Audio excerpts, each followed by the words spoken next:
Halo semuanya, kali ini saya akan merangkum hasil materi yang saya dapatkan pada Semnas kemarin.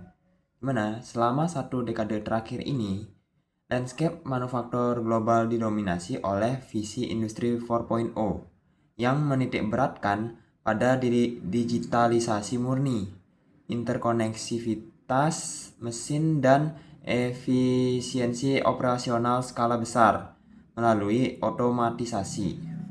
Nah, fokus utamanya ialah menghilangkan intervensi manusia untuk meminimalkan error. Namun, efisiensi saja itu ternyata tidak lagi cukup. Gimana? Kini kita memasuki era industri 5.0. Yang ini bukan sekedar kelanjutan linear, melainkan sebuah pergeseran paradigma yang mengoreksi arah perkembangan teknologi agar kembali berpusat pada nilai-nilai fundamental kemanusiaan dan keberlanjutan bumi. Ada 3 pilar utama di sini, yakni human-centered yang menempatkan kolaborasi harmonis antara manusia dan mesin, serta sustainable untuk meminimalkan jejak ekologis melalui ekonomi sirkular, dan resilient agar rantai pasok kita tangguh menghadapi berbagai disrupsi global. Tantangannya yaitu transisi menuju industri hijau yang seringkali terbentur oleh bottleneck operasional, di mana penghematan energi dan pengelolaan limbah memerlukan kalkulasi dinamis yang rumit.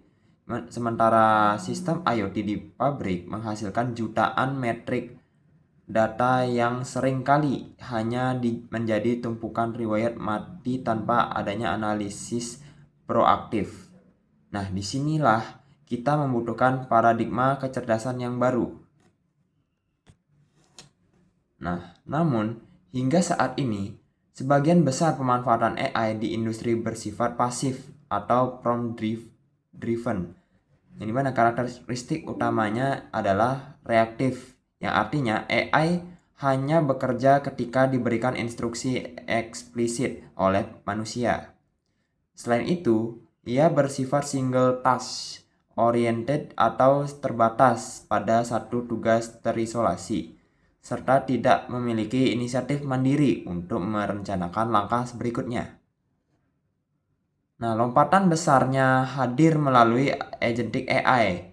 Ini adalah sebuah kelas kecerdasan baru di mana sistem dirancang untuk bertindak secara aktif, berguna mencapai tujuan tingkat tinggi yang ditetapkan oleh manusia yang bersifat goal oriented.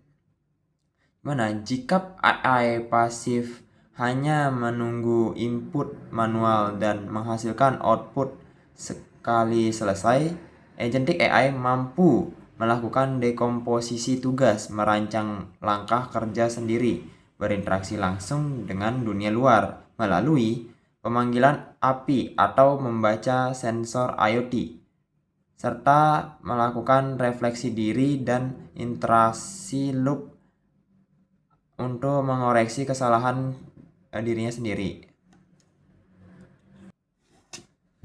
Secara teknis, sebuah AI agent yang matang dibangun di atas 3 pilar komponen utama yang bekerja secara sinergis, yaitu otak, memori, dan tools. Dimana yang pertama ialah otak atau brain yang ditenagai oleh large language model seperti keluarga model Gemini.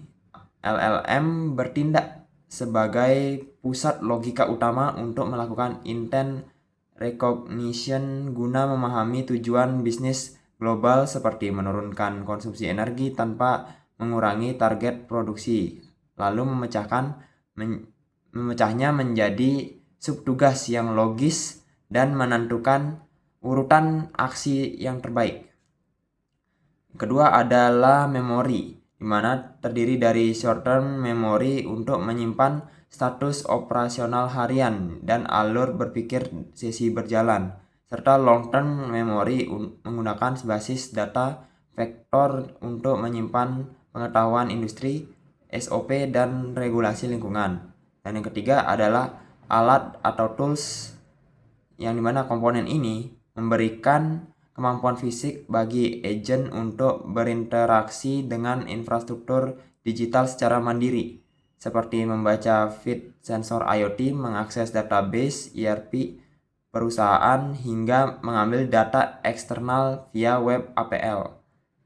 Melalui agent development kit dan peralatan modern seperti Google Agent, peran developer kini bergeser dari menulis kode kaku menjadi seseorang AI arsitek yang merancang persona agent dan menyiapkan mekanismenya melalui keamanan.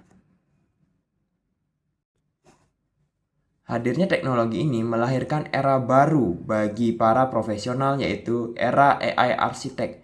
Fokus insinyur perangkat lunak kini beralih dari sekedar menulis fungsi kode kaku menjadi perancang ekosistem agent cerdas yang aman dan selaras dengan tujuan organisasi.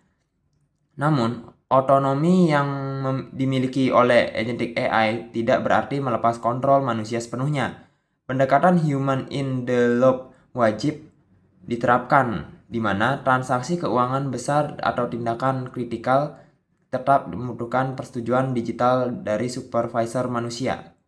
Nah, yang terakhir, aspek etika dan transparansi dijaga dengan menggunakan model LLM, di mana lokal untuk kedaulatan data sensitif, serta pembuatan log terenkripsi agar setiap keputusan agent dapat dilacak alur logikanya. Nah, dengan itu kita bisa membangun ekosistem industri yang tidak hanya cerdas dan hijau, tetapi juga etis dan terpercaya. Saya Igusti Bagus Tabanan Radharma Wijaya. Sekian, terima kasih, dan sampai jumpa.